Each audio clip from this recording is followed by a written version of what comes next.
I truly believe in where I'm at now, just really a stable leader. I think that is all that's missing. Somebody who won't quit on them, somebody who will demand, things while also being able to keep it enjoyable. Yeah, it's hard, but man, right after that, we got to throw water balloons at each other and have popsicles. Can't wait to come back tomorrow. It's the small town ruckus, come gather round. Listen to tales and stories of the town. Small town ruckus, come gather round. Listen to Tracy, young Casey, and Kate in the lounge. It's happening. Okay. Ready? Yeah. Well, I feel I got to be way more animated now that I'm on video. I sat there like a fucking idiot. I know. I just got a comment from Bill's daughter. It said, Kate looks like he's really enjoying himself. Pretty much. Pretty much. But informative. Yeah. I mean, Bill's incredible. Bill is incredible. That was a good episode. Did you punch the fucking record button yet? I did hit the record button Hey, Ruckus Bill. 44 seconds ago. Oh. Back! Hey, He's going to everybody. stay right on top of it tonight. He's feeling it. Well. I got some new information about Tracy. Oh, yeah? What you got? I heard that he has not won an Indian leg wrestling ever. I know who you talk to. If she's right, when it comes to competition with her involved, there ain't one winner in this room, I'll guarantee you. I heard arm wrestling too. And I just met James Poole, but he ain't winning either. Am I right? She's a brute. She's tough. She is. Well, the thing is, don't you get a handicap because your legs are short? Yeah. And still, Let's start. it's weird too. I feel like I'm winning. I'm halfway there. I'm back. I don't know. I thought I had it. You know that grit face? You got it. Yeah. I didn't have it. Wasn't You know. Yeah. Dang it. Kate, how was the GO meeting? The GOAT meeting was good. We are getting ready for the GOAT Lamb show at the county fairgrounds. And Showdown. yeah, the showdown. The photographer? We did. Nice. Yeah. Well, it's kind of one of them things too, is I was like, well, she specializes in, what do you call those kind of pictures that you get for your significant other on Valentine's Day? Those. Me and a goat. She was cheap. Camera close up on Kate. Kind of what I thought. I was like, can you like Photoshop me from like a C cup to an A? Kind of help a guy out every once in a while. Yep. Yep. That's too good. He's got to be. We're doing a mustache competition for the fourth Kate and I don't know if you've heard about it, but it's very fierce. Yeah, I'm working on it. So when you get done, you both shave with GO clippers, or how does that work? I'm going to try and let the cat lick mine off, but that's all right. I'll hit it with the goat clippers again. Is that percent milk you got to put on your face first, or is it? Well, I tried the other day with a cow and put peanut butter on there, and the dog just jumped up there, and I'm like, Jesus, your teeth are big. You got to watch out. You got to watch out. Yeah, it's Get out. anything but tuna. Don't put tuna on your upper lip. Ooh. I'll just say that from an experience of my senior year. Yeah. So many things I want to say about that. God bless America. That's all I have to say about that. Yeah. But things are going to be pretty jam-packed and awesome. The bad thing about the GOAT show is it is conveniently, I didn't schedule this. And that's the one thing that if people deal with me, I need my own secretary. Like tonight, I double booked myself on accident. And somebody was like, hey, we're going to run this GOAT show on June 27th. And I conveniently already had pit tickets bought to Machine Gun Kelly for June 26th. Are you still going? Damn straight. You really? There's a bear shit in the woods, Casey. That's true. I know. I will be there. Yeah. You're going to be tired the next day. Hungover. And I'm your announcer for the GOAT show. So trying to pronounce some exotic last name, I'm just going to say, I ain't got time for this shit. That's the fun part. Bailey, get in here. We've done a couple shows with Rimshot.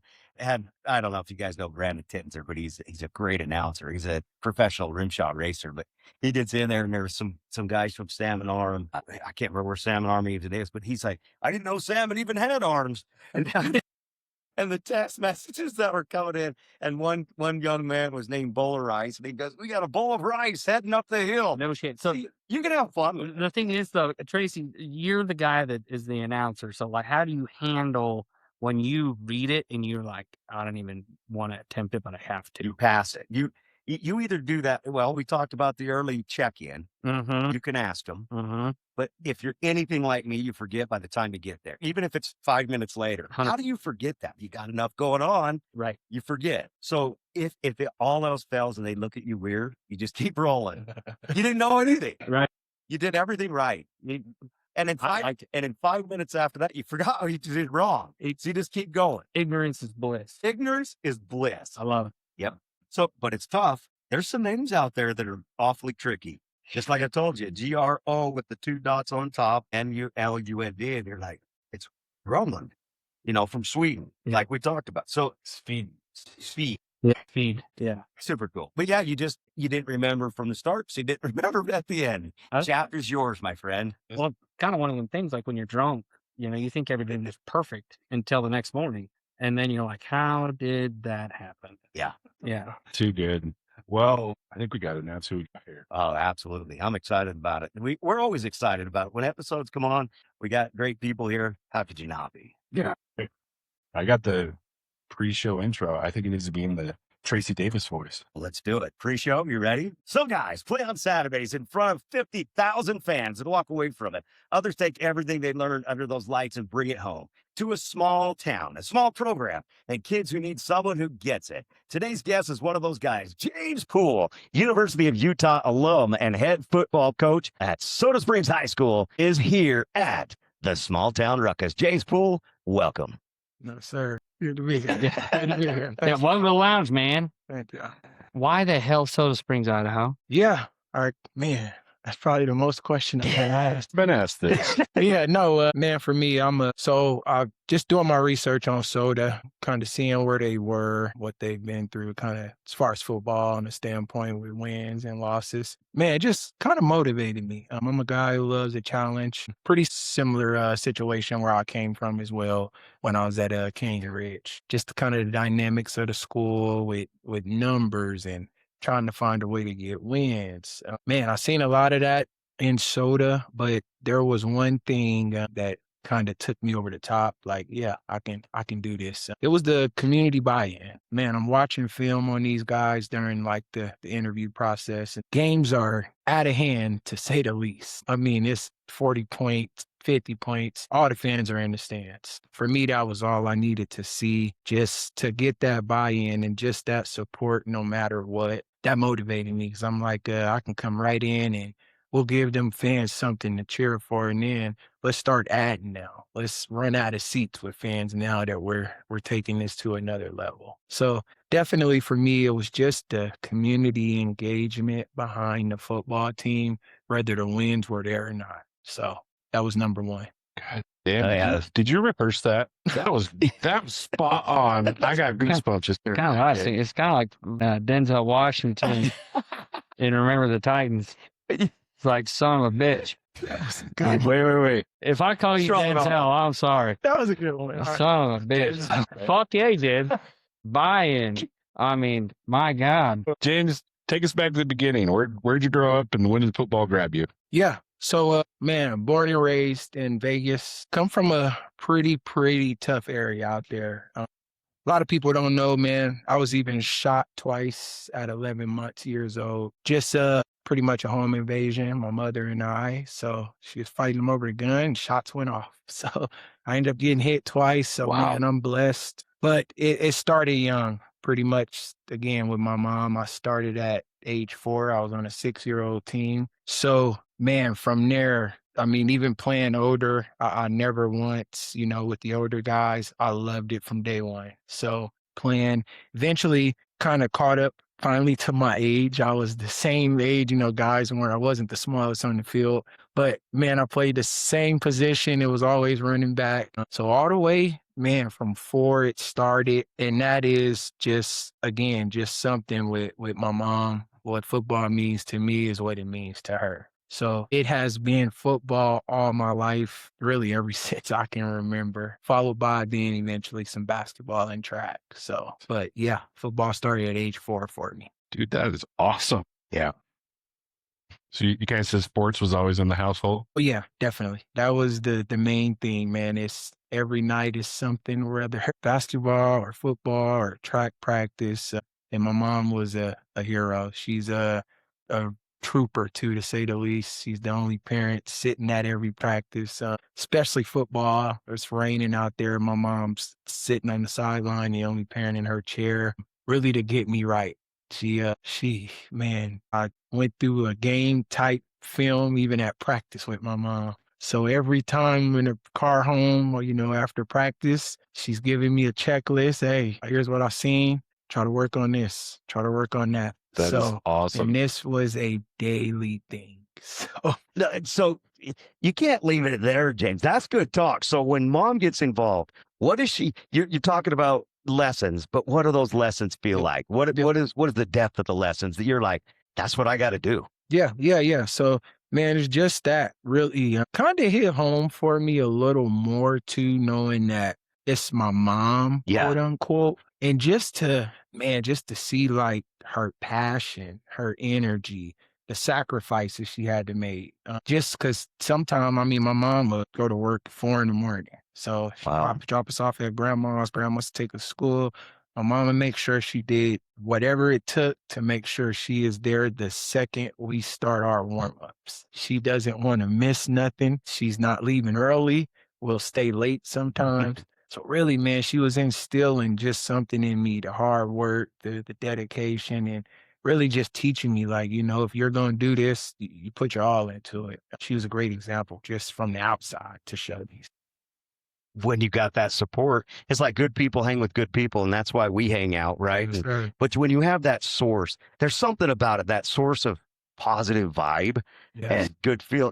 You extend, and not only do you believe in yourself, somebody else believes in you as much or more as that, and it means everything. Yes, sir. And that was really what it was, man. She was just no matter what. Like, I sometimes we'll win the game 40-0. I scored every single touchdown. Nothing but cons for this game. Oh, yeah. Like, Mom, I got the ball 10 times. I scored. No. Yeah, let's talk about the 3 you did. Yes. There's always room to improve. So, and that's kind of what I meant. Some of those lessons you're referring to, like, man, just always really never being content, staying hungry. That was something she stayed on. Ooh, I like that. Staying hungry. Yes, sir. What's mom's name? Janetta, we got to send a shout out to her. Janetta, yes, definitely. Heck yeah. Yes, mom's number one. That is awesome. Big question, the one I'm excited about. Walk me through your recruitment to the University of Utah. How did that come about? Yeah. That was a process. So originally, I was actually going to go to the University of Oregon or USC. Man, still to this day, guy I respect most, kind of like a mentor to me, especially now that I'm in the coaching along with him, was Jay Hill, which is now the defensive coordinator at the University of Michigan. At the time, he was at Utah. He was my running back coach. Man, he did something that just kind of took really recruiting to me to another level.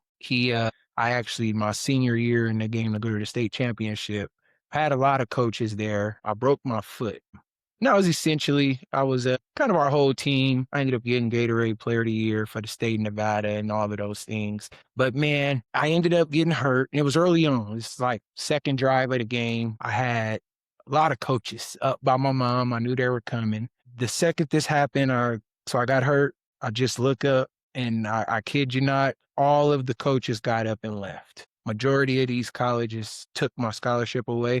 They had one simple question that night. Did you break it? I tell them, yeah, okay. Was I go another direction? Sorry, your scholarship pulled. That cutthroat. No Was the kidding. conversation. Wow. They got up and left. Jay Hill, not only did he stay, he went to the hospital with us, and then he also offered to stay at me and my mother's place that night. Man, now that I know going and coaching college football, to have a recruiter like that, it just kind of took me over the top. He cared about my well-being and my life personally. When now I know, looking back, usually it's all business. Like, hey, what can you do for me on the football field? If not, really, I can care less about you. That's how cutthroat it is. So, man, just that day, though, I can just feel it, though. He genuinely cared about me, cared about my mom.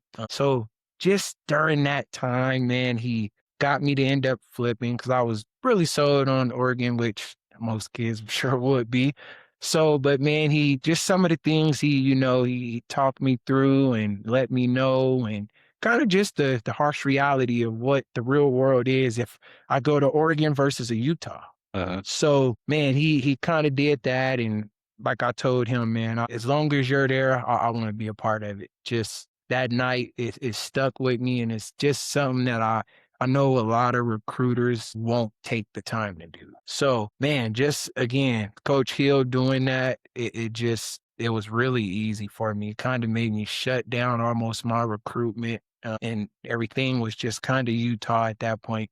Heck, I didn't know nothing about Utah. All I knew was a Mormon. I didn't even know what a Mormon was. I kid you guys not. So I was going along with it like, hey, I'm going to Utah with Mormons. I didn't know if it were an animal, a book, a car. Nothing. So I just know Coach Hill's there. Utah is a good football team. I'm coming. And that was it, man. And yes, that's kind of how that recruiting process kind of planned out. But man, forever Coach Hill. Still to this day, I'll talk to him.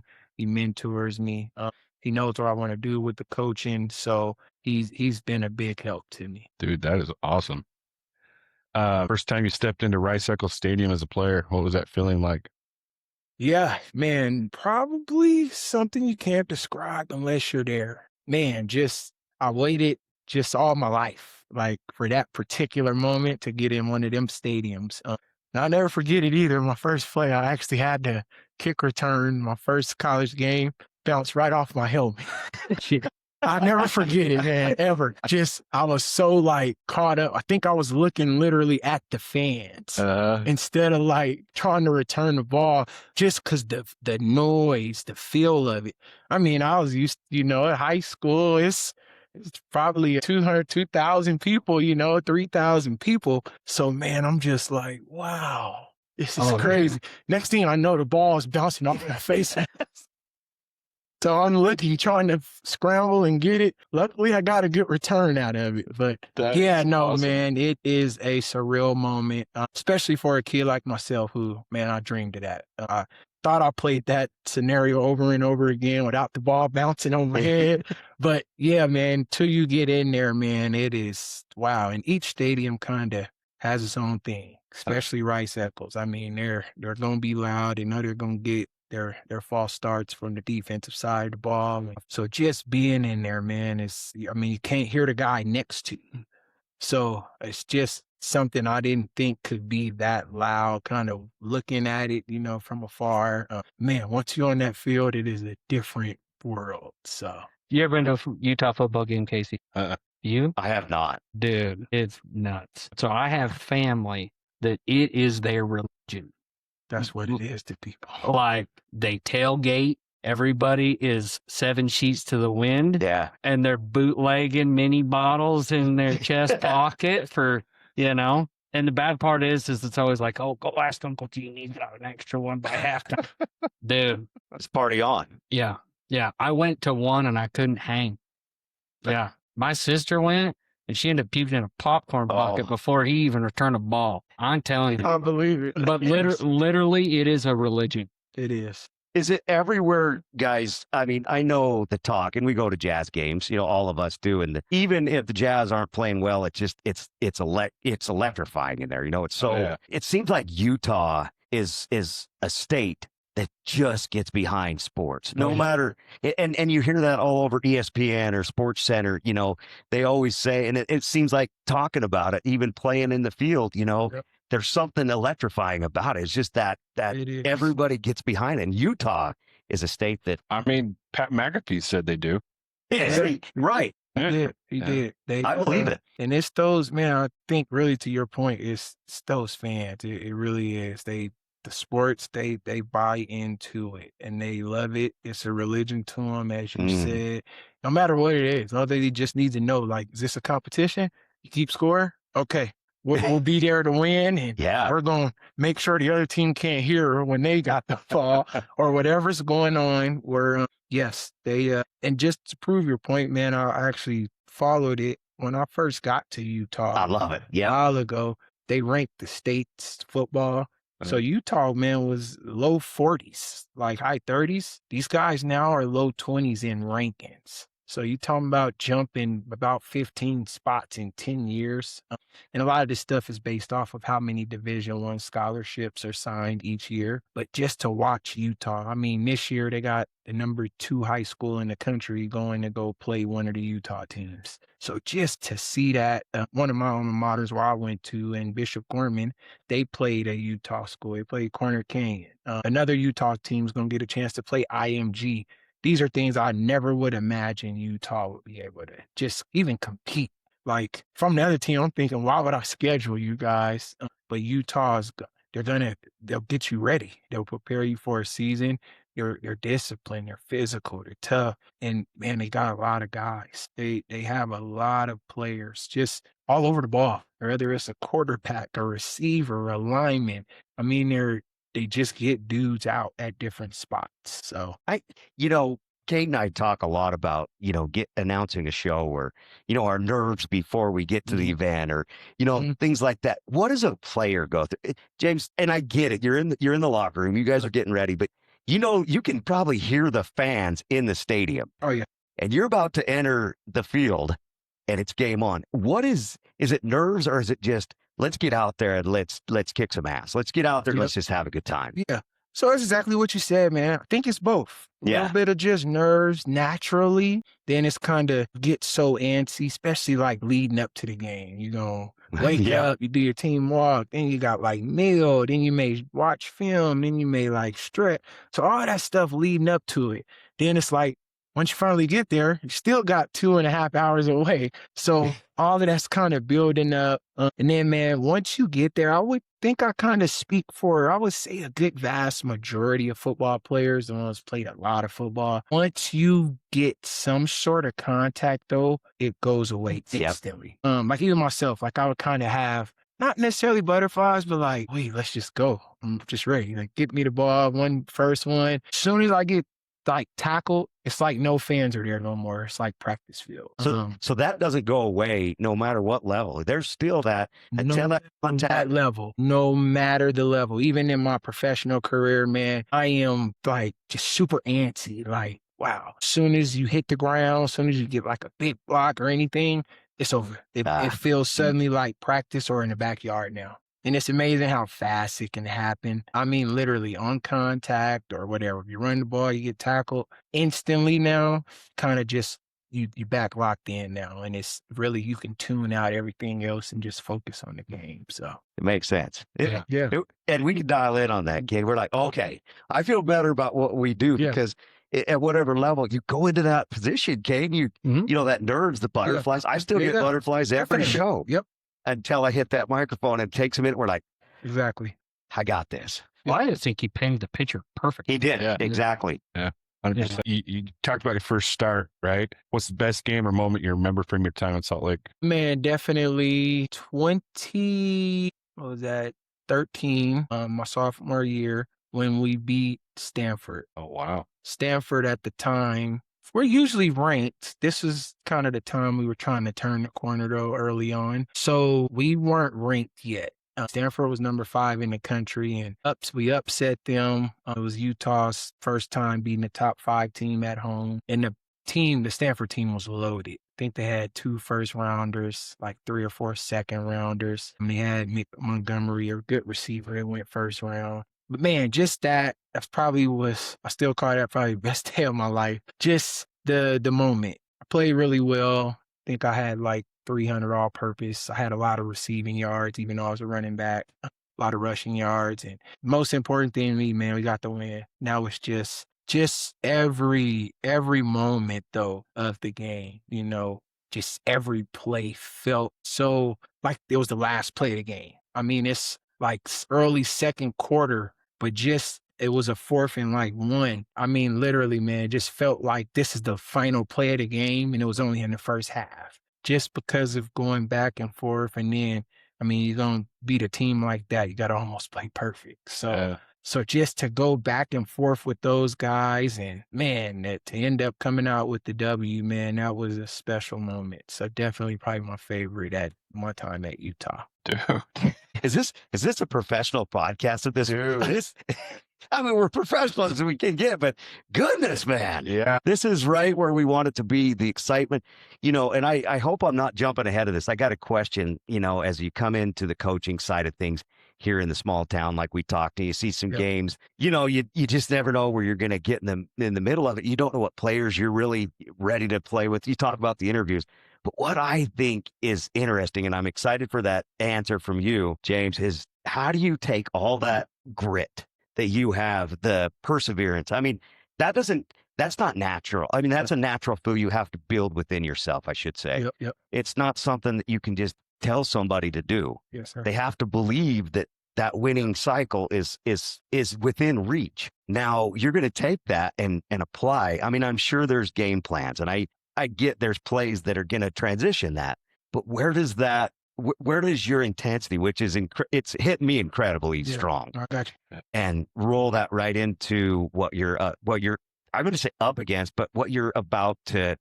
dive into. Yep. So, man, it starts way behind the scenes. Really, my goal is I always tell my team and even my staff, we want those guys to become many versions of ourselves on the field. So, for instance, I'll call my own offense. I tell my quarterback, my receivers, hey, when I'm making a check play eventually, I want you to know what I'm a check to, because we are the same person. We see the game the same. You understand it. You've done your film study.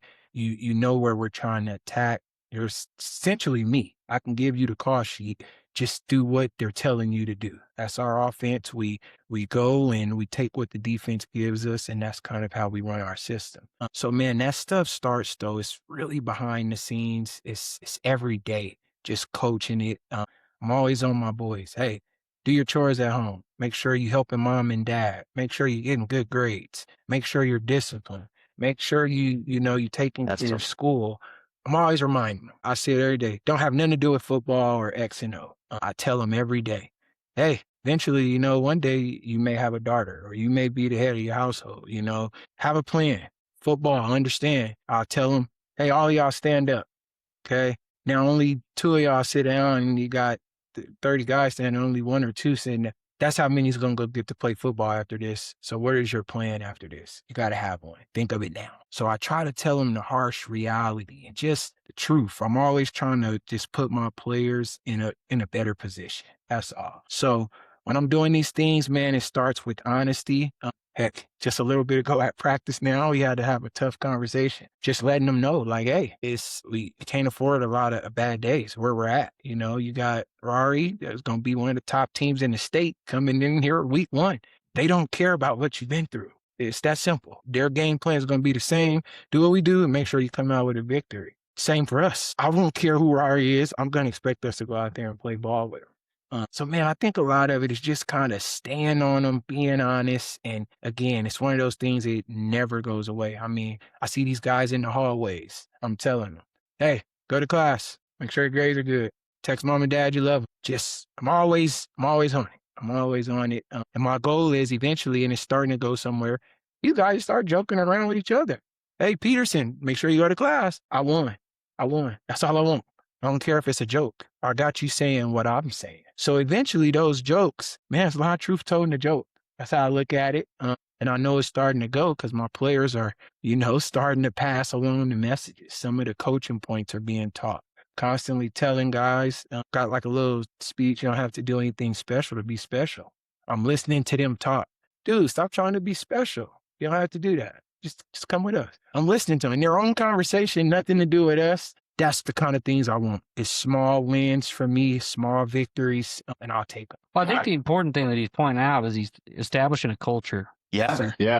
Yes, sir. And that's the hardest thing to do. Yes, it is. I'm going to go back to my couple early days of the podcast. I told this analogy, but good culture is like a good chili recipe, right? You can't just turn around and be like, well, onions,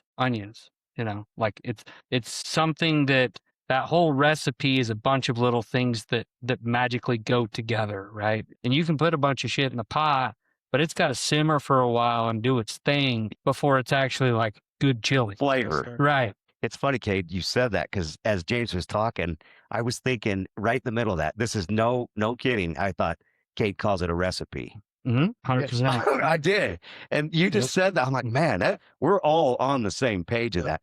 But training what you're training is exactly what we need. And we love it. 100%. Yeah. Yeah. Well, and the cool thing is, though, is the whole football program, my opinion, right?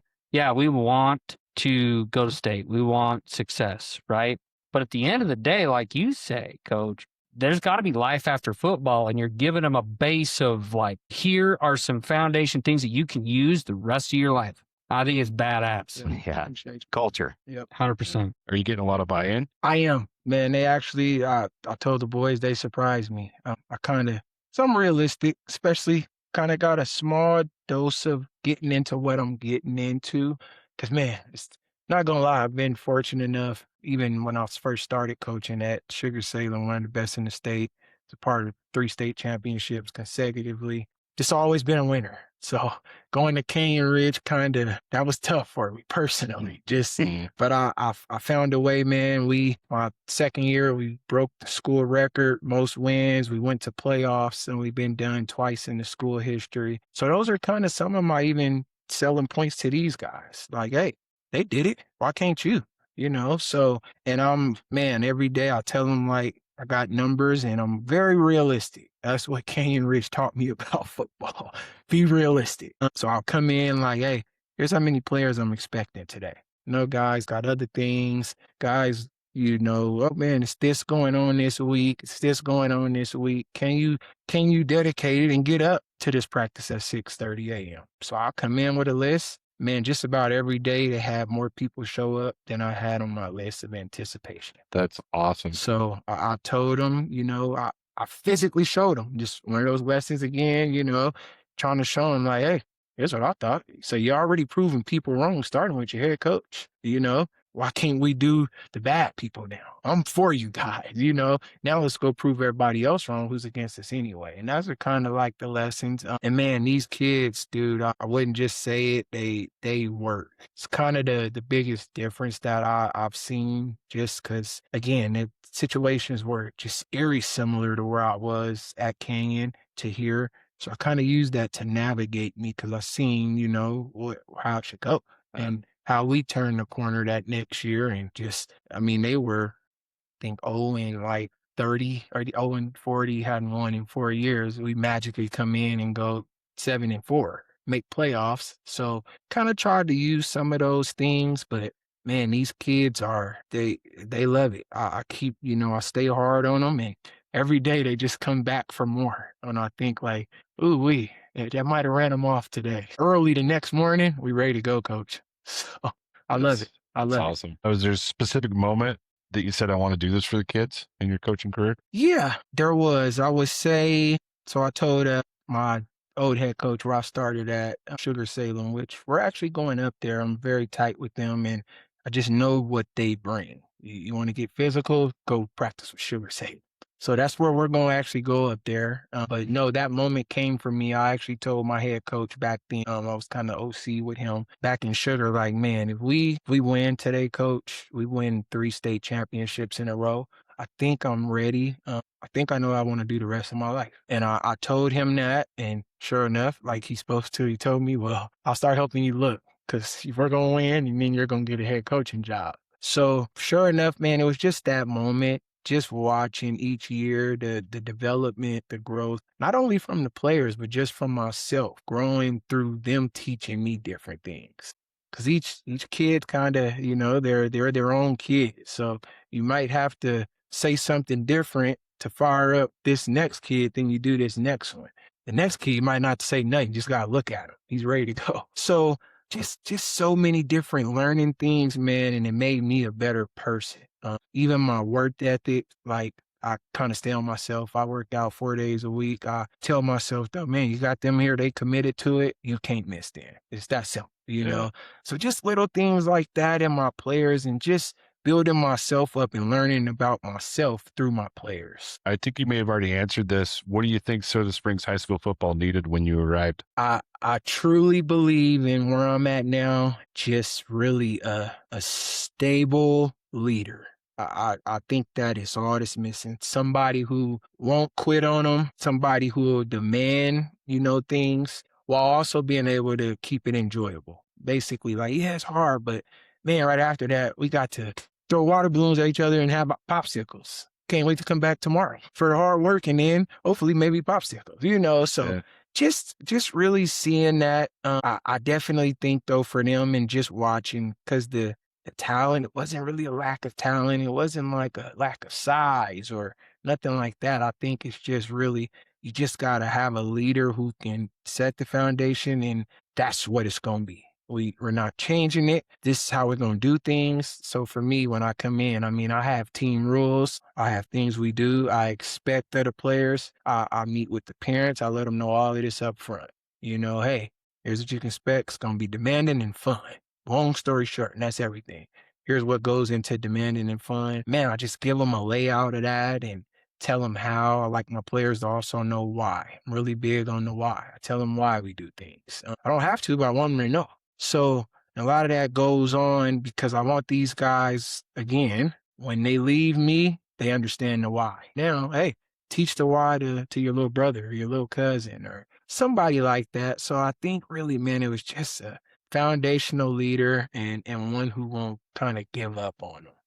And I'm like overly devoted. I take the challenge on. We can lose. That won't do nothing but make me go harder. I'm taking 10 hours a day. You're going to make me do 15 now. That's all. Whereas I think a lot of other coaches, sometimes you can see where you at, see the road, and it's coming again. So that kind of may discourage you or, this, oh, no, I can't do it. It's not for me. I welcome the challenge. Find a way to get it done. How good are you? It's how I look at myself. That's the truth. Not just saying that. I really tell myself, again, to answer your first question, like, hey, why are you here? Because I think I can be the guy to take us to playoffs. I genuinely believe that. I'm big on leaving things better than the way I found them. That's how my mom always raised me. So for here, I'll let my guys know, hey, I'm not here to, tell you any lies, tell you anything. Like, hey, I get offered a college job. That's my dream. Coaching the NFL, that's my dream. I will finish what I started here, though. I let them know, hey, the goal is transition all you guys' mindsets to young males. That's what we want to do. We want to see everybody graduate. We want to set you up for life after football. And then I want to get a banner in that gym. That's kind of what I'm telling them. I'm very simple. They understand me, but it's really straightforward. I don't want no one guessing where they're at. I leave it open. Like, man, I'm super, just engaged with the players. I'm in some group chats with them where they talk about some off the air stuff. But, I want them to know, like, hey, I'm that guy, like, hey, I can be best friend. Then as soon as we get back to the next day, it's business. I'm coach. And that's kind of the respect and the rapport that I'm building with these guys. And man, it's been great. It's been great. And I've been here since February. So That's awesome. So if you had to describe Soda Springs to someone who's never been here, how would you describe it? shithole. Somewhere, some way, somebody is related to the next person you've seen, or they know 100%. You ain't wrong about that. Grocery store, the little tire shop. I kid you not. Every day I go somewhere, it's like, hey, you know him?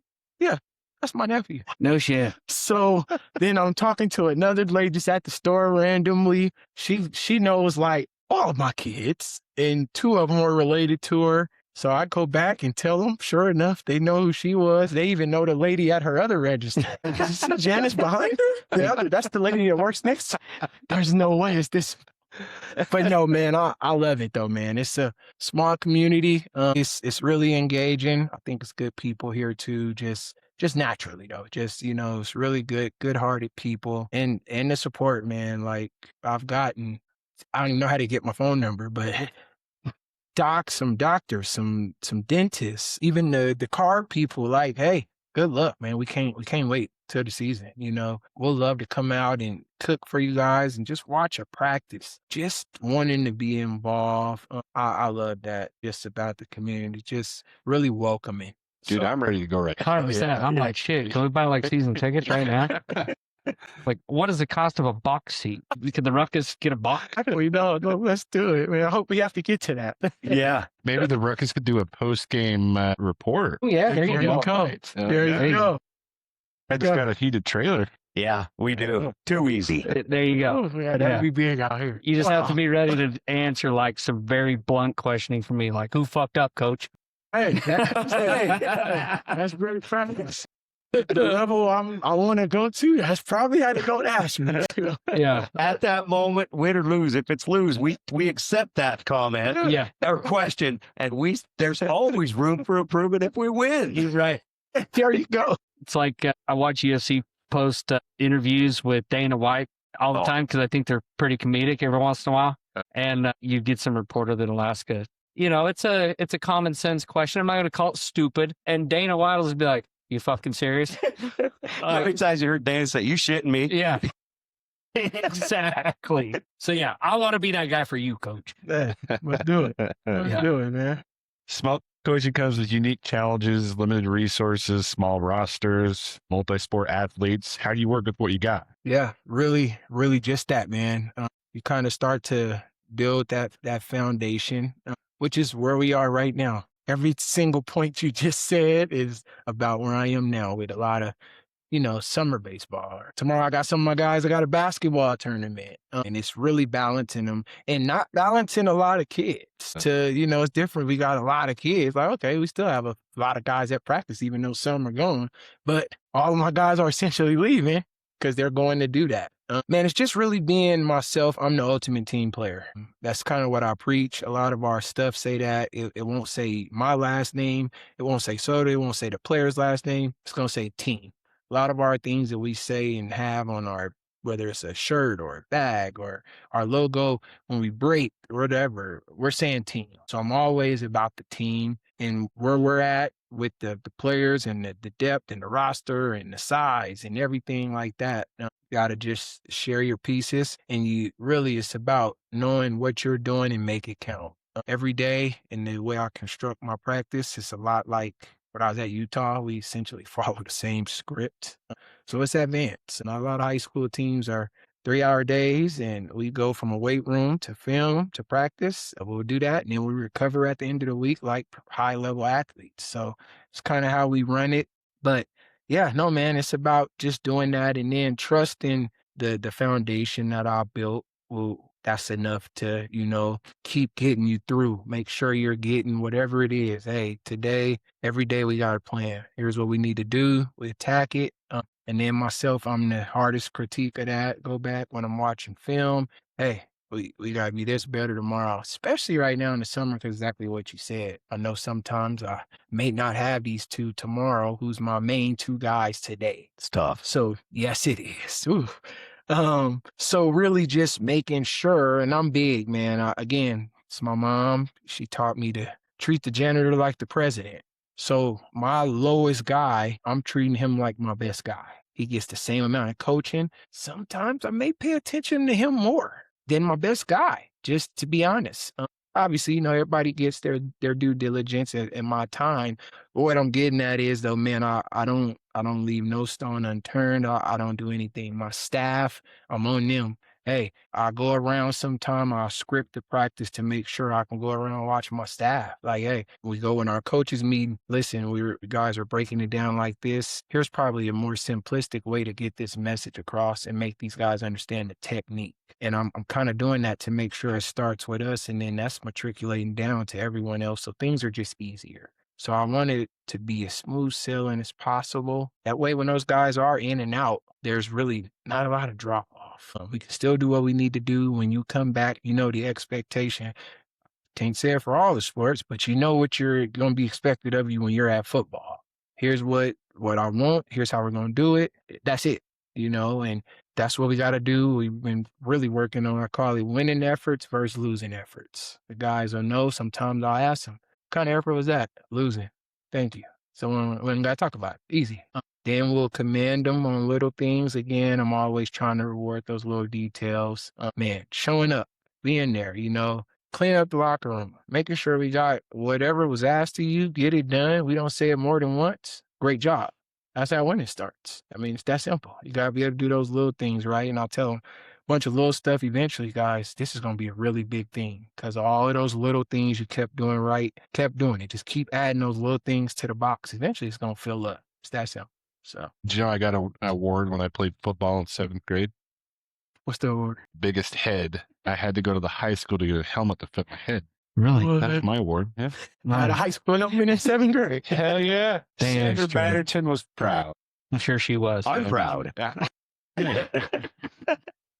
I got you. Coach, this goes right into what Kate mentioned. I love the word he used was culture. And you're believing that culture can transition to many different things. We've had some really cool guys, really good coaching as well here. And I'm excited to see the culture tradition that you're bringing, that motivation. But it's interesting for me, and I'm going to ask this question, and it's early to ask this question for coaching here in Soda, but do you look at it game to game? Are we playing game? Or are we looking at a 1 to 5 year? Are we looking down the road at being successful later on? Or are we looking at transitioning right now? Yeah, and that goes back to me being realistic. Where we're at with player wise, and it's all about really a year-to-year basis. I do think just for a coach, a new coach, not saying just myself, a new coach who goes to a school, I do think on a realistic scale, though, it's usually a 2-year mark. And the reason why is usually that first year is about really just getting adapted, learning everything, and guys trying to know your system, even coaches, just everything about you. And then what I've seen in year 2 now, once everybody knows what the expectation is, you don't have to think to play no more because you know the playbook like the back of your hand. You know what to expect, so it makes things kind of easier on you as a person. I mean, even with planning your day, you know that, hey, somewhere we're going to have football practice today. There's no more like, see y'all in a month, no football the next month. No. We're going to practice every day, except for weekends. You make sure you're here. That's the expectation. So I think it's just really just about continuing to just build that. And eventually, man, those guys they'll get hip to that. They'll understand like, okay, balls in this court, and I always tell my team, another one of the slogans, like, hey, I need this team more than this team needs me. You need this team more than this team needs you. So we kind of go and we pass that around, man. And I truly, truly can just see the guys buying into it. And it's rewarding for me just to know how far we came just from the first day that I was with these guys and just seeing them and the growth that they've already done in such short time already. Coach, with this motivation, your middle school group, and I'm sure you've looked closely into what's coming into the high school, because that's good coaching and good mentorship. But as you know, some of them are now merging over into the high school, and they're great athletes. Yep.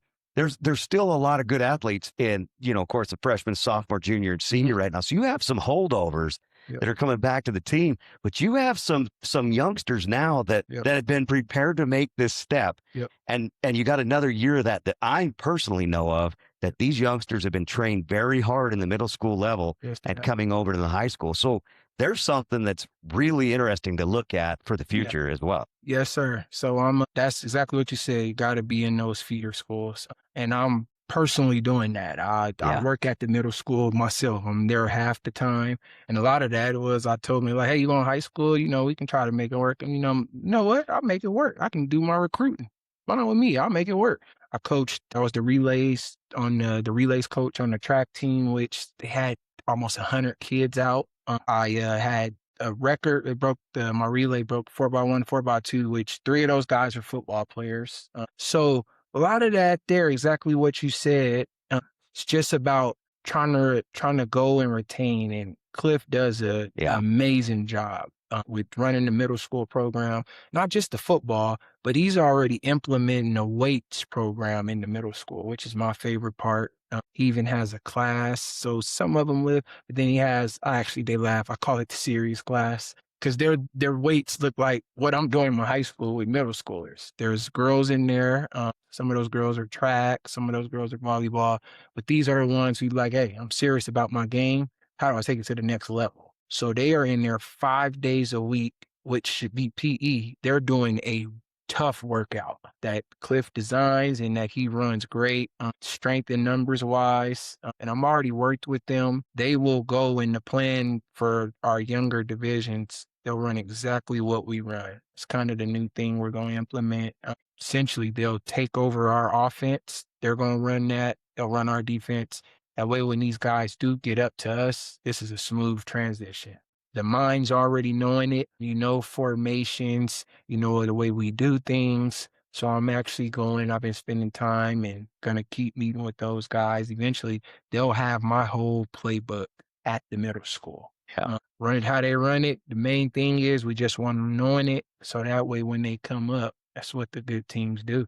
I watched Sugar start their guys from second grade running the play. I remember I was on the sideline. They called to win their championship, the same play we called to win our state championship in the second grade. Same play call. Well, they're doing that in that fast pitch softball with our kids and the leg wrestling championship. That coach there's Tay, and I mean, I'm glad you mentioned Coach Garbutt and of course, Tay and all these coaches. I want to take one step back just real quick and say thank you for from all of us, of course. I mean, coaching is not easy.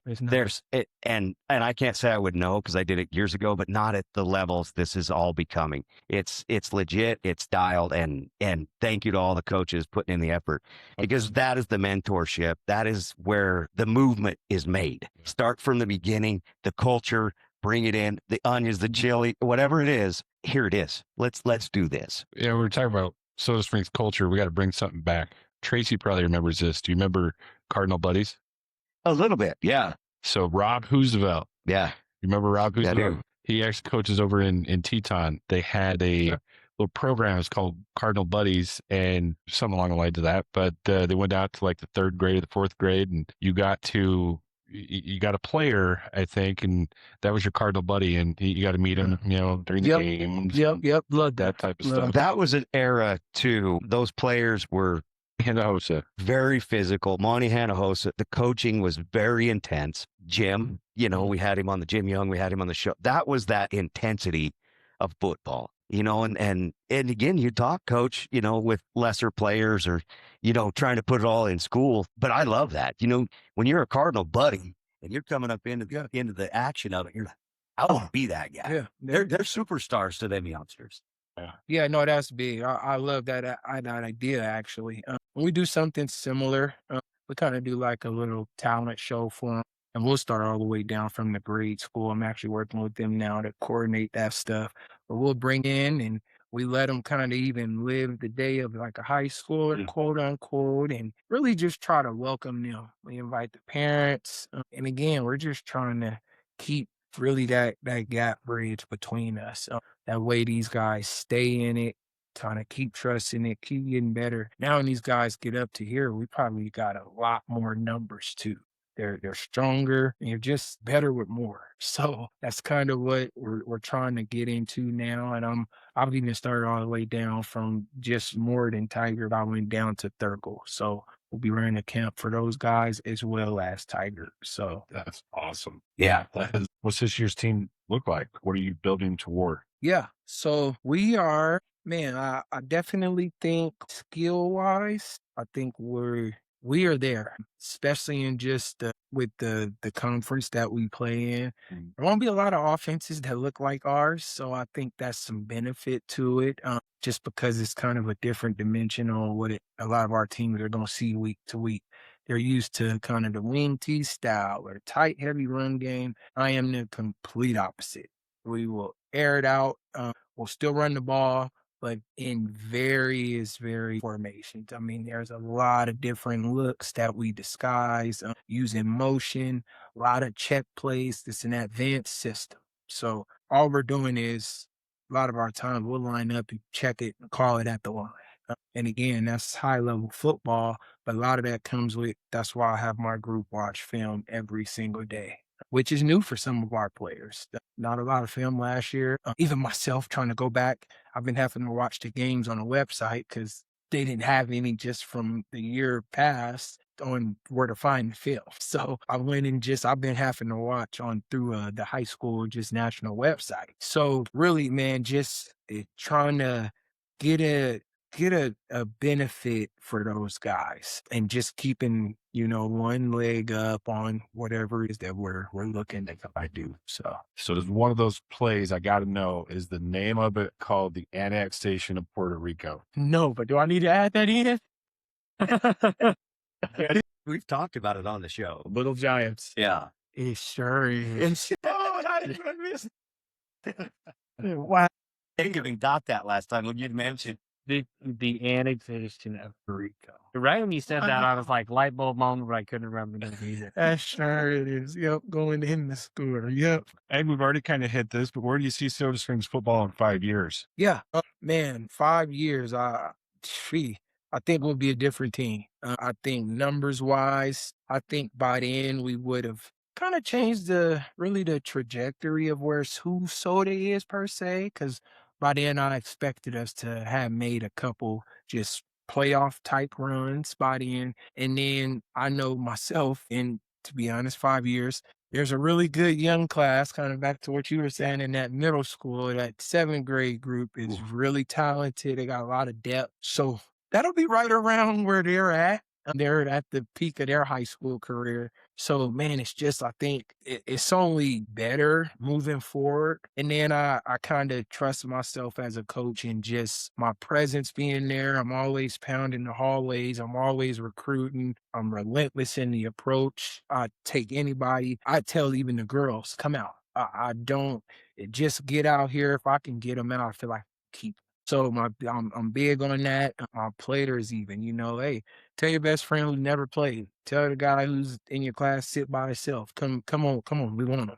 And again, I try to make it a really just it's tough, but it's a fun environment to be in. So I tell these guys, like, man, I want this to be a sanctuary. Like when you're mad, like the only thing I want you all day is like, man, I just can't wait to get to football practice. Whether your mom takes you off, whether you don't feel like doing schoolwork, I want you to want to be here as much as me. And we build it. I mean, there's music, it's good laughs. I'm constantly always with the boys. I was listening to them today. Like they said, they haven't seen me lost my cool yet. Which just kind of who I am. It's rare. And I told them, it'll come. The more once the season comes, you start to miss some blocks. It'll come. But it's more just who I am, knowing my demeanor. I'm pretty easygoing. And man, just really, I just want your maximum effort. Everything else I feel I can coach you to do. I just need you to be able to go 100% speed. And if everything else you get beat or you did something wrong, I'll wear it for you. It's on me. It's on me. We got to get you in a different spot. Maybe I got to teach a different technique. Or if I had you there wrong, it's a matchup. That's on the coaches kind of thing. So, man, I keep it simple for them. Hey, do your part. Just give maximum effort. I can help you fix everything else. We can put you in the right spot, teach you technique to get you in a better spot if you're getting beat. Or if you're slower, we work on your speed. Leave that stuff up to me to watch what you need to work on. You just control the controllables, kind of what I tell them. Coach, probation has positioned me. I'm very short. I'm kind of fatter, too old to play, and my back has some troubles. Where can I pitch in here? Man, I got a spot for anybody. Cool. I got a spot. There's a role for everybody. I'll take that. Well, I was going to say the water master retired to be the water boy. So, yeah, no. There needs to be a dolly to get the bucket out for. We're in. I love it. No, let's fire in the hole. Let's do some rapid fire. One more, though. Gotcha. Is there a player on this year's roster that you think is going to surprise some people? I do. I like that. I do. And it's still plenty of time. Like, I got a few guys I haven't met, which they'll start to come out. But I do think one guy's caught my attention. Is Blake Mine, which his mom is also in the middle school. His family comes from a sports just background. His mom coaches both of our volleyball teams, the middle, and now she'll be doing the high school. Just everything about the kid, just naturally the way he carries himself, which, your mom's a coach. So, and then she's a teacher. So she's going to expect you to handle your business in the classroom and off the field. So that part, and then, man, just the things that he does so young. I actually took the kid to Utah where he had a chance to play with some of my Utah players. I have a travel team. We're ranked nationally. So Blake got a chance to play with them, and this was more like, "Hey, just come and you can learn, and you won't told them know how much you're gonna play. These kids are really good." By the end of the tournament, Blake found himself starting out there with. I mean, I got guys on my team at Farmington, Lehigh, Corner. They started on varsity as a freshman, just to tell you how kind of strong the team was. These guys were at those big schools, started as freshmen. Yeah, that's 5 and 6A. That's right. Yes, sir. Yeah. So I mean, to Like see state champion type level. Oh yeah, every team. team. Yeah. Just about every one. It's right in the thick of the semis at least. And that's kind of I recruited the team myself, so I made sure I built it strong. But to have him just come in so seamlessly, and this was no coaching. And this was like, hey, I'm here, just kind of word of mouth, like, hey, who's some of my guys? Like, I didn't even get to see these guys because we weren't allowed with so many rules and regulations. Wasn't even allowed to see them catch a ball yet. We had to wait till after the state track meet. So this is just me watching Blake's emotions. That's how in tune in the game I am. I know what he looks like. I kid you not, I've never seen this kid catch a ball. I've never seen him on a football field. This was just in the weight room. And I told him, like, hey, I think you should come play with us. We're trying to work on your skill. He surprised him, like, sure you want me to go play in Utah with those kids? Like 100%. I think you'll fit right in, Sure enough, the kid was everything. And then even more, just some of the things he does really advanced. Like he didn't get a lot of snaps on varsity, but just his mentality, understanding the difference in coverages, understanding whether I should sit it down. He knows what guys are doing to him. Because then obviously I'll go back and watch that film, and just to see what he did, man, it stood out. He stood out, just his IQ. That's what's big for me. That's what I learned at playing at a high level. Once you get there, everybody's good.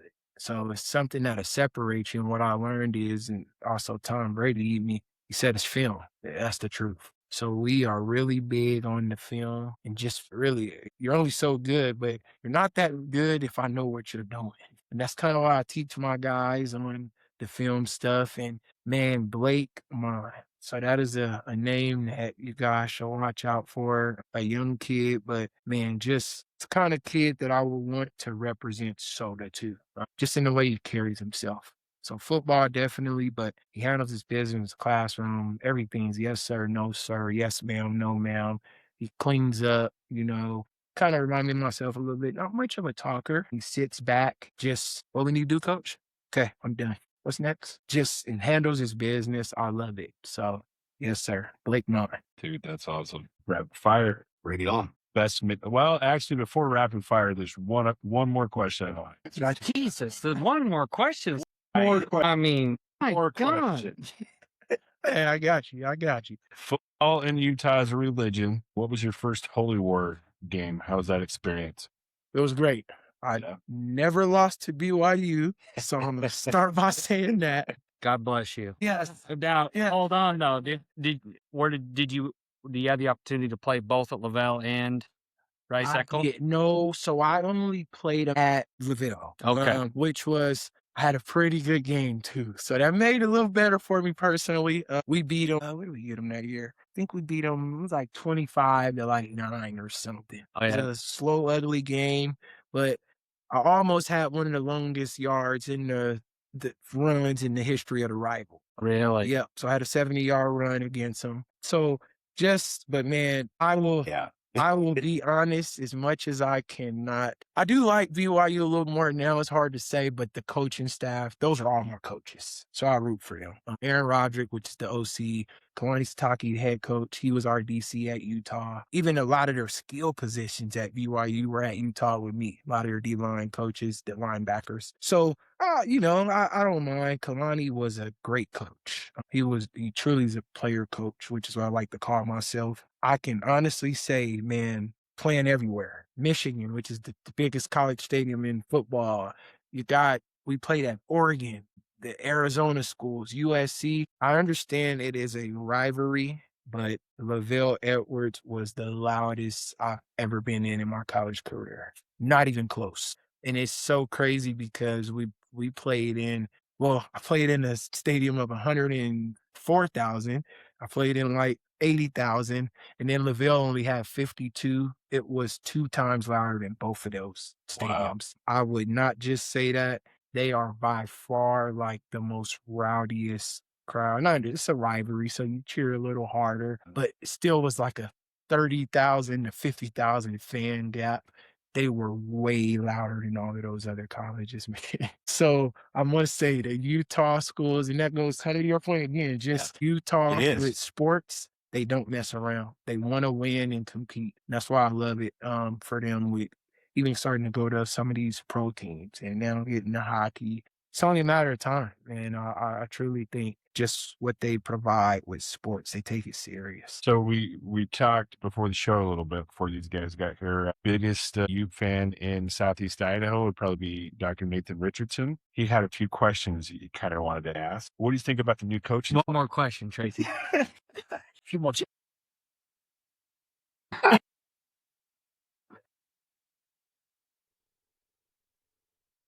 No, I got you. These guys kept me up until one, but they're. What do you think about the new coaching staff at Utah? Yeah, no, man, they'll be in good hands. Morgan Scalley's a great coach. He was there when I was there as well, a safeties coach. He's a Utah guy through and through. That is what I can say. He also played his ball at Utah right away. I think it was his second year. He came back and coached at Utah. So Scalley's been at Utah, I believe, going on now. It's got to be pushing, including his playing career, 20 years. Just a Ute, and he is through and through a Ute. He loves it. Again, just I've seen what it meant to him. He loves winning. He's a film guy. He prepares the right way. They got Sharif Shaw, who's still there, the corners coach. Just another kid, kind of like a guy from myself who Shaw's from LA, kind of like Vegas. So different type of background. So you do have a coach there who understands, the different type of lifestyle that you may live in. And when you come into Utah, he'll tell you, like, hey, this is gonna be a little different than where you at. I got you. Just call me if you need me, and it's good to have because it truly is. It's a different place when you come from like where I'm at in Vegas to where he was at in LA. But man, it's just really family oriented. Everything's really tight. And like I said, I think with Scally at the helm, they won't miss a beat. The only thing for him is just kind of coaching. You got to know now and transition to where your head coaching hat instead of your defensive hat. So yeah, And what do you think about Witt going to Michigan? yeah. So I'm excited for all of those guys. It's a storied program. Michigan fits Kyle Whittingham's DNA. And the reason I say that is when I think of a Michigan, I kind of just think old school football, tough, physical, running the ball. I think of like guys with neck braces, in the old school, just physicality. That is who Coach Whittingham is. Physicality, physicality, physicality. That is what he coaches. That's what he preaches. And it's day to day. That is what it's all about.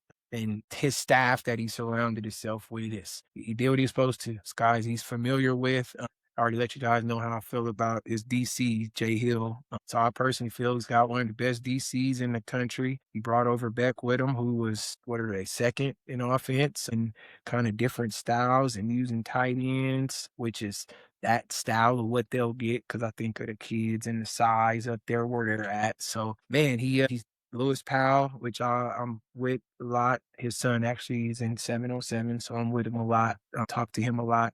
Another great coach, just position-wise. I think their staff is really, really deep. And a lot of that, I mean, it makes life easier on kind of like a Kyle. So, you can trust those guys. You don't got to really sit in every meeting. You don't have to watch every drill. You don't have to, spend a lot of time doing this because you trust the guys and they're proven. So now you can focus on head coaching stuff for once, you don't got to worry about what your position coach is doing over here. He has that already set. So, yep, I think Michigan they're in good hands from a whole point, even bigger than Kyle, all the way top to bottom because of who he brought to the staff. Agreed. One last question.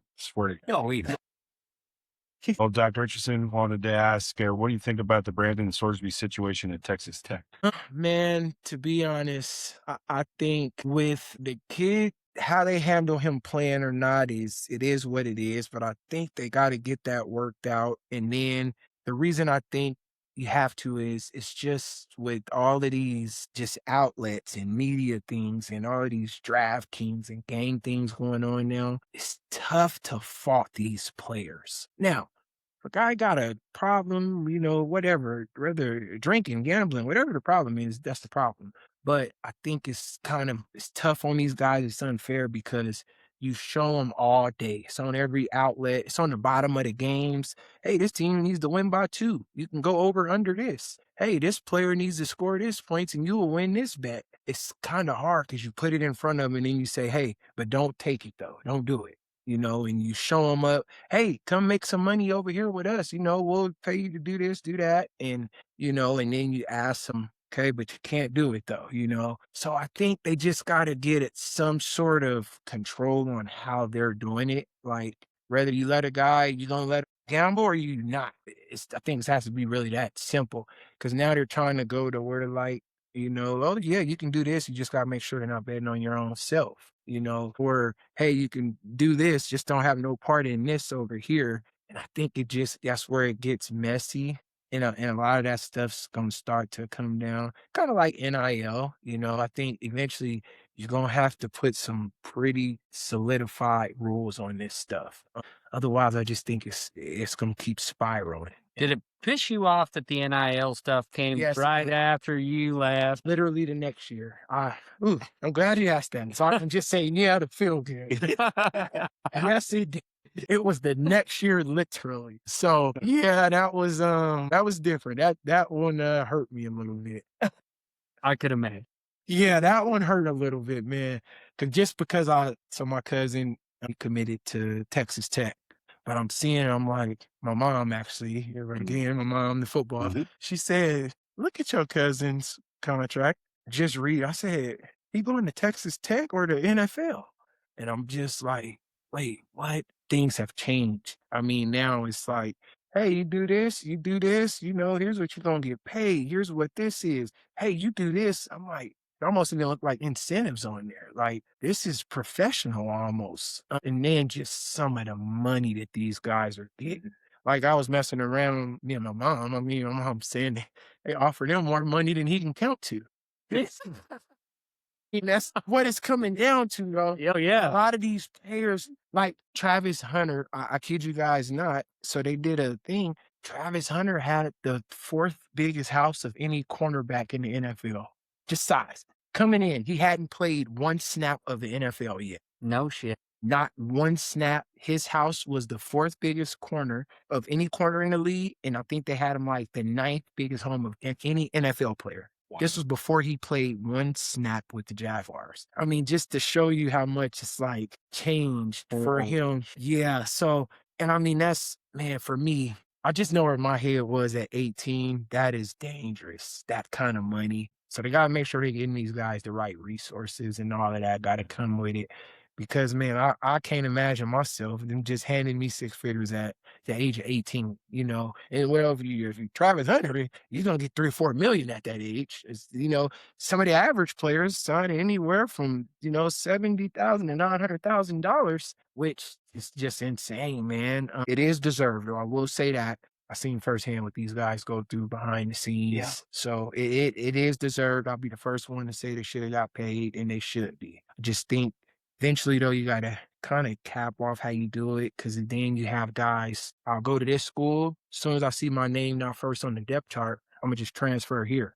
As soon as I see my name not first over here, I'm gonna just see if I'm gonna go take that money they were offering me like 6, 7 months ago. And it's gonna start to mess with the game and the integrity. It's gonna teach these kids no discipline, not to fight, and just give up. Oh yeah, I go here and it's only been a week. You're not the starter, so you about to leave. When you got some kids who stay 4 years to wait for 2 games to just play in that moment, and battle that out. Whereas to now, like, won't mention his name, was a guy from Vegas, though. He was a highly touted recruit. I mean, this kid got all that money. It's been 2 years since he's been in college. He's at his 7th university, all big time colleges, all Power 5. Same reason why. And I talked to some people close with him, like, yeah, he's just like, what's happening? That got to be him now. Like, it can't be, yeah, he's not playing. not getting the time he wants. So that's gonna never end. Yeah. Unless somebody say, hey, here it is, but they just can't. I can tell you that, but it still has to happen. You gotta go produce, other guys gotta look not quite better than you too, So it's a tough thing, but yep, that's where I think it's kind of getting messy is just gotta clean it up and put some stuff, maybe allow them one transfer, or take some of the money or something. I just think, or it's gonna get really messy. The thing is, though, is you'd have a nice consolation prize. You were the last generation to be like that crabby old bastard that said, I did all this shit for free. I did this for a piece of paper, Yeah, by no, God, and it didn't have George Washington on it. Yeah, no, that's right. It's like yes, sir. no, that's true. Well, like my grandfather used to tell me, like, boy, you know why you can do all of this? It's because my people back in the day, we set the foundation for y'all, That's what I feel like now. Like, why y'all getting paid all that money? Exactly. A week, but no check. They'll just make sure your rent paid and then feed you. Exactly. I mean, so, yep.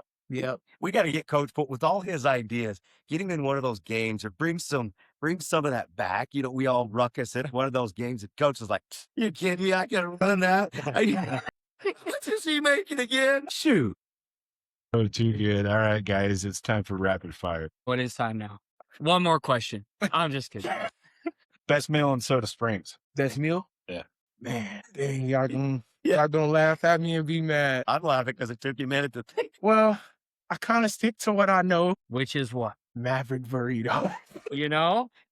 I don't have a whole lot of options though, man. I don't knock you for that. Pizza at least. You can't beat a good piece of pizza. There's no doubt. Well, speaking of though, we got a new restaurant open up just up the street. Yeah. Oh, where? Yeah. It's Tomorrow. Nice. Tomorrow's the grand opening. It's Okay. right up here, right as you What's come it out of called? town. What the hell is it, Oh. young Casey? Or is it just where over here though? Up the highway. Okay. Yep.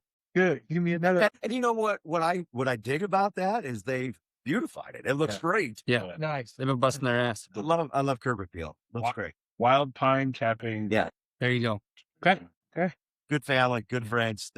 They're workers. Yeah. They're about putting on great things and Okay. working hard. And anybody that works hard, back. Damn straight. Most definitely. What? He's got huge memory in one sentence. Hanging up the worst loss in Oregon's house. Hung up 60 on them. Ran a trick punt play. Best thing ever. Oregon doesn't lose by 50 at their home. I'll bet you I could guess this, Coach, but I'm going to let you do it. One coach, college or pro, you'd want to shadow for a week. Ooh. Current coaches? You say your choice. Any coach? Any coach, college or pro that you would want to shadow for a week. That's a big one. It is. That's a tough one. Because you care about so many. Yeah. And I've got questions for a few of them. That's right. Keep that in there. Kate hit it. Well, I just would say, can I answer the question? Bill Belichick. I want to know how the balls get flat. That's all I want to know. Yeah, And also, how do you land a smoke show at 70? Oh. That's what I want to know. She's nuts, but just those two questions. I don't even need to shadow him for a week. If he gives me those two answers in 5 minutes, I'm done. Get me on a plane. I'll go home. I hear you. That was a good one. No, man. Belichick's hard not to say. Me personally, man, I would say, so my favorite NFL team is the Rams. So Sean McVay for one, just really I'm a coordinator myself offensively, does some really good things offensively. So we'll let it pick his brain there on the formations and the sets and the motions. And then, man, honestly though, probably ahead of him, it's just a guy I followed. I try to almost mimic my style off of as a coach is Dabo Sweeney at Clemson. Man, it just has a formula. He gels well with his players, and I love his passion for the game. So I got to see some behind the scenes stuff. Just, man, what he does. So Dabo Sweeney, I would for sure say at the University of Clemson. What's one thing that every small town coach needs that isn't spoken? Man, really a guide, I would say, like someone who knows everything about the town, whether that's the people here, the food places I should be going to, just really a person like, kind of like you were born and raised here. Think somebody like that who can just kind of tell you, or maybe like, hey, here's kind of what you may get back from the community if you say that, or if you do that, or hey, the community would love this, or hey, you should go here. Hey, we want to offer this to your team. They do this kind of stuff. Really, I just think a big thing, me just kind of knowing different things. I mean, just don't know what you don't know. So sometimes I think in a small town is because it's so small too, you don't really think much, but there's things out there. Like, heck, my players taught me today about a place I guess you can go fish. I didn't even know it's a real thing. I'm like, how? It's not even big enough. Like, yeah, you can fish right there, coach. So just learning. Kelly Park. I didn't quite hear the name. I just know I like that. I was passing it. Yeah. Well, I was describing like when I was driving. They're like, "Oh yeah, coach, we fished here all the time." Coach's been warned. You see that? It's not that he didn't remember the name. He's been warned. Now you don't. We show you this, but you don't tell anybody where it is. Exactly. It's Oh, here you go. Yeah, Utah has He's a one you border. can trust. You'll see a sign, Hornet Canyon. I can definitely trust. Coach Poole's. He ain't Yeah. spilling. I don't. No. I sit back, man. I'll tell you one thing though. You've been here since February. Yes, sir. It didn't snow worth shit this winter. Don't snow shovel. Buy the electric Snow Joe shit off of Amazon. You want to blow that shit. This one. Yeah. And it's not Yeah. it's not because you're gonna throw your back out. It's because you're like, I've already thrown snow like in a higher pot. Okay. Like I can't like get it up. That one. Yeah. There's nowhere else to go. I got you. Yes. Oh, Exactly. that's great to know. Yeah. Okay. Quit snowing. We're full. Well, I mean, one of the things he talks about the Maverick burrito, but the Gonzalez 3-meat burrito. Okay. And that's the one right by Soda, right? Yeah. Right by the high school. Okay. Yeah, right. I'll be honest, man, it's so small. For a while, I just thought that kind of was a building. Yeah. 100%. And finally, one day, somebody's like, that's the place. And I had to go to the other side. I'm like, no, that's just like a little office. I know it's in there. OG lights it up in there. He's like, man, hey, you know, and it's a good atmosphere. No doubt. Put that on my list. What's the song on your pump up playlist? I can't wait. Ooh, man. Pump up playlist. I got so many. I love music. So, let's see. Wow. Pretty popular one, I would say. So a lot of my music is pretty underground, meaning like people will hear it like, where is this? Who is this? But kind of more popular, man, I would say. No. We want that underground. What would that be? Let's do two real quick. What would the underground be and what is the popular one? So underground, I listen to, there's a guy named, so many. There's a guy named Neat Bucks and Surf. I listen to a lot of them guys. That's their names. More popular, I would say maybe some, depending on the straight song, more of it's kind of hype songs. Migos, Yeah. they can hype me up. I even like now, because of football, my genres have changed. I like Linkin Park. So, man, with just so many different, just kind of myself, I've been getting into a lot of different music. I'm surprised at myself sometimes looking like get me going. One time I heard somebody singing. I'm ready to go. I mean, but you do coach in real Idaho. I was surprised you didn't try and fit to your crowd and be like Alan Jackson.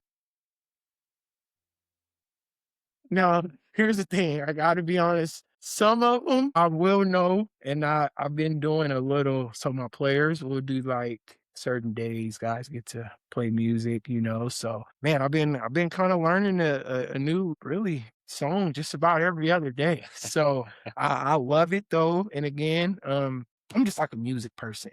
Man, I just love music, the message, the tone, and just the kind of the mood it can get me in. Music can literally, like I use it. Heck, when I wake up, I'll start some music to just start my day. Just kind of wakes me up and gets me going. So, Coach, I'm going to give you an easy one. Quick answer. If you weren't coaching, what would you be doing? probably a personal trainer. I know that's kind of similar to coaching, but that's what I was doing. Man, I'm really, with kids. I feel I work well with kids. I Mhm. feel I gel well with them. And it gets me excited, probably more than the athlete, just to see the strides and the growth and, when they PR and beat a number or beat their old bench press, or even like my volleyball girls. I used to train a volleyball team. They would all turn. I tested all of them. Man, just to work with them and see all of them, like every single vertical get higher. We did like a broad jump and a long jump. They all beat them numbers. Man, I'm like running around the gym excited when one of them beats their goal more than them. I genuinely love it, and I put my heart into it. Whatever I'm doing, man, I go all out, whether I'm coaching or whether I'm training the athlete, whatever that is, man, I'm gonna put full throttle to it if I'm involved. At full throttle. I like that. I got this one, then, Cade. You got the last one. You better believe it.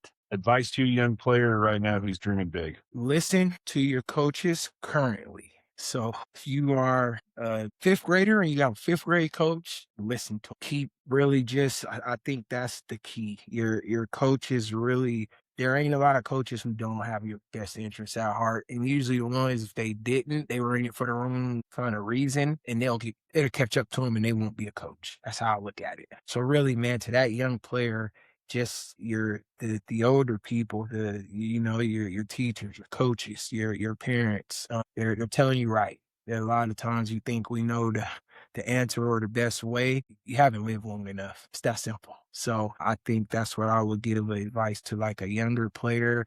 Hey, listen to your circle, listen to the adults who's around, whether that's a coach or your mom or your teacher, listen to them.